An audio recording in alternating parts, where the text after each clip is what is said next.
Një plan strategjik.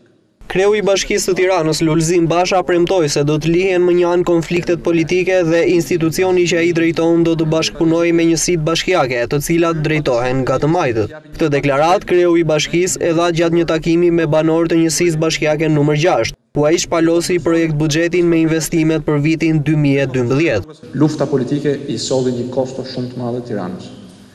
Dhe bashkëpunimi politik, tani që zgjedhjet kanë mbaruar dhe që ka fituar koha për punë, do t'i sjellë leverdi të mëdha qytetit Tiranës. Dhe ju garantoj që si unë, si drejtoritë e bashkisë, do t'jenë tërësisht në mbështetje të agjendës tuaj, përsa kohë që kjo agjendë vazhdon të jetë, sikundër dhe agjenda ime, në mbështetje të qytetarëve dhe të nevojave të tyre.